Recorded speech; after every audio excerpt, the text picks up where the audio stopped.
सबसे ज़्यादा सर्च किया जा रहा है कि दिनेश लाल यादव का नाम निरहुआ क्यों है और निरहुआ का मतलब क्या होता है, बहुत लोग जानना चाह रहे हैं। उन मूर्खों को कह रहा हूँ जो जो आज ये काम कर रहे हैं, उनका भी धर्म यही है।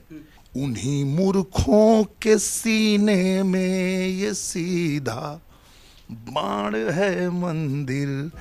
तो पवन सिंह और खेसारी के बीच में हमेशा मीडिया में विवाद है, आखिर मामला क्या है सर? इससे तो एक छवि भी प्रदर्शित होता है, दर्शाता है। आदमी का जन्म तो पा गया, लेकिन इंसान का जन्म पाने के बाद भी वो जानवर ही है। कंस किसे कह रहे हैं आप, रावण किसे? नमस्कार दोस्तों, बहुत स्वागत है आपका HCN न्यूज में। मैं हूं आपके साथ नीतीश पाठक। आज मेरे साथ चर्चा करने के लिए किसी परिचय के मोहताज नहीं है। आज मेरे साथ हैं भोजपुरी इंडस्ट्री के जाने माने अभिनेता, गायक और सुप्रसिद्ध नेता, आजमगढ़ के कद्दावर सांसद दिनेश लाल यादव।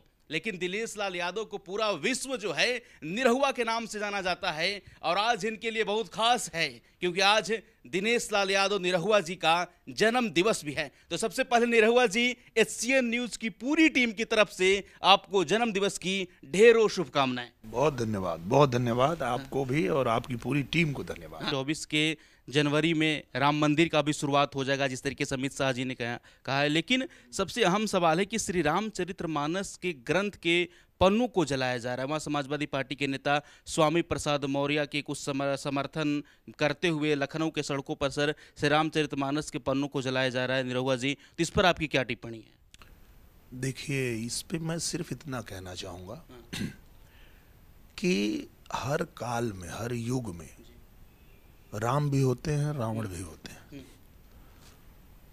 वो कृष्ण भी होते हैं, कंस भी होते हैं। तो कंस का काम ही है कि वो धर्म का अपमान करेगा, रावण का काम ही है कि वो धर्म का अपमान करेगा, तो उसका वध तो होगा। कंस किसे कह रहे हैं आप, रावण किसे कह रहे हैं? जो लोग हमारे रामचरितमानस का अपमान कर रहे हैं वो रावण नहीं है, कंस नहीं है, तो कौन है? वही है। और भगवान ने खुद कहा है कि धरती पे जब जब धर्म की हानि होगी, खुद आके वो बचाएंगे धर्म को और उनको दंडित भी करेंगे। तो आप देखिए, आने वाले दिनों में जो जनता जनार्दन है, उन्हीं के अंदर से राम निकलेंगे और इनको सबक सिखाएंगे, इनको बताएंगे कि तुम जो कर रहे हो। क्योंकि देखिए क्या है कि जिन चीज़ों को लेके वो लोग आज इतना बवाल कर रहे हैं और हमारे धर्म का अपमान कर रहे हैं, हमारी आस्था का अपमान कर रहे हैं। भगवान ने कहा है कि ऐशा न विद्या न तपो न दानम ज्ञानम न शीलम न गुणो न धर्मम ते मृत लोके भुवि भार भूता मनुष्य रूपेण मृगाश्चरन्ति। जिसके पास ज्ञान नहीं है, ध्यान नहीं है, तप नहीं है, शिक्षा नहीं है, वो आदमी का जन्म तो पा गया, लेकिन इंसान का जन्म पाने के बाद भी वो जानवर ही है। सबसे ज्यादा सर्च किया जा रहा है कि दिनेश लाल यादव का नाम निरहुआ क्यों है और निरहुआ का मतलब क्या होता है, बहुत लोग जानना चाह रहे हैं। देखिए, एक तो मैं एल्बम गाया था 2003 22 मार्च को, और उस एल्बम का नाम था निरहुआ सटल रहे।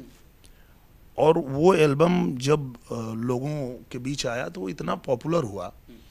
यहाँ भारत में तो हुआ ही, ऑस्ट्रेलिया, फिजी, न्यूजीलैंड में जहाँ जहाँ भी गया मैंने देखा, वो इतना पॉपुलर हुआ कि लोग मुझे उसी नाम से बुलाने लगे, निरहुआ ही कहने लगे मुझे। और तब से नाम पड़ गया। तो मैंने कहा, जब जनता मुझे यही नाम देना चाहती है तो आशीर्वाद है इनका, मैं उसी को रख लिया अपना नाम।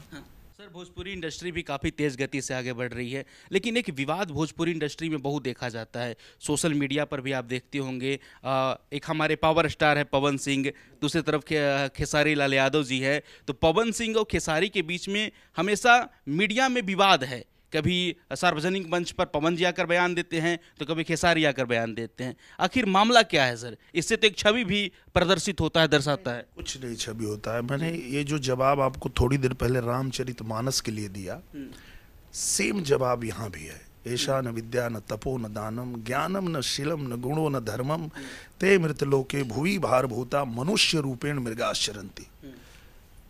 जिसके पास शिक्षा नहीं है, जिसके पास ज्ञान नहीं है, ध्यान नहीं है, गुण नहीं है, धर्म नहीं है, वो व्यक्ति चाहे उसको राजा बना दीजिए, चाहे उसको सुपरस्टार बना दीजिए, चाहे उसको नेता बना दीजिए, चाहे अभिनेता, वो वही करेगा।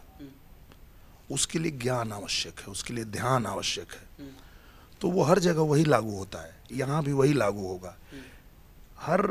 मैं तो ये भी कहना चाहूँगा हर अपने नागरिक से, सभी लोगों से, कि आप अपने बच्चे को डॉक्टर बनाइए, इंजीनियर बनाइए, गायक बनाइए, अभिनेता बनाइए, कलाकार बनाइए, जो बनाना है वो बनाइए, लेकिन पहले उसको शिक्षा दीजिए, उसको पढ़ाइए।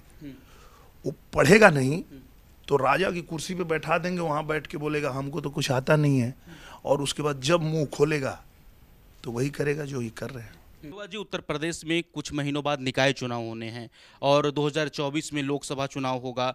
आप बाई इलेक्शन से जीते, अगले साल फिर आप चुनाव लड़ेंगे आजमगढ़ विधान संसदीय क्षेत्र से। तो क्या माहौल क्या लग रहा है, किन मुद्दों पर आप चुनाव लड़िएगा?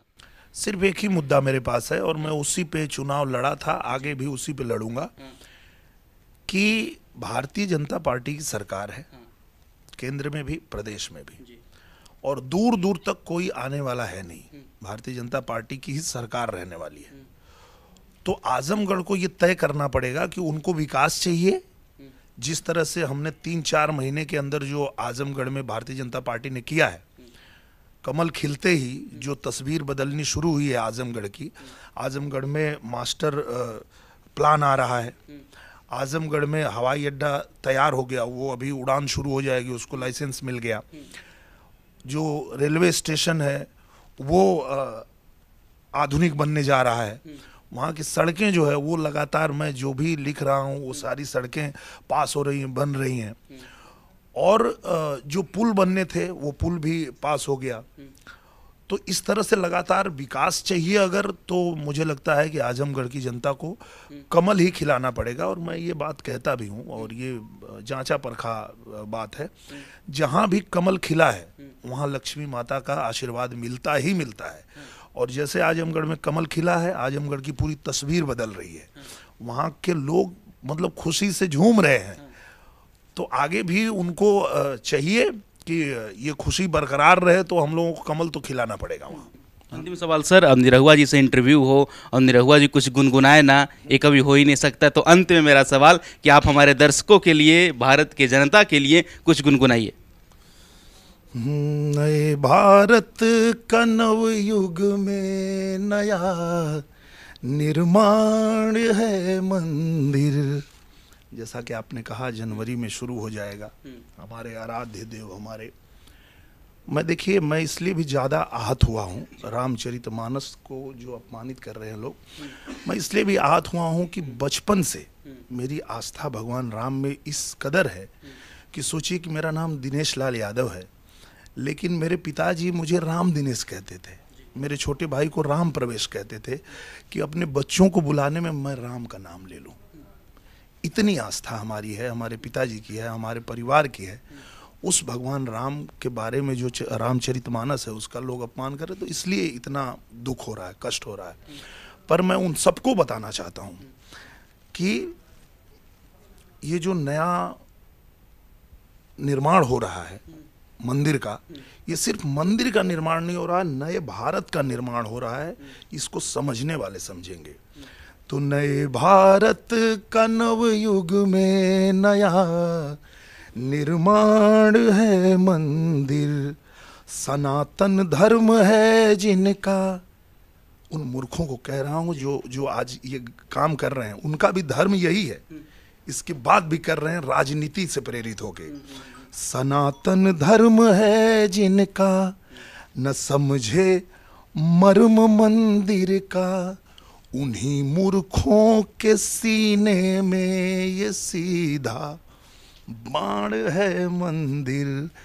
और मंदिर बन रहा है, और आप देखिएगा मंदिर का भव्य निर्माण तो होगा ही, और भगवान राम हर भारतीय के सीने से आवाज निकालेंगे और इन मूर्खों को दंडित करेंगे। आप देखिएगा आने वाले दिनों में।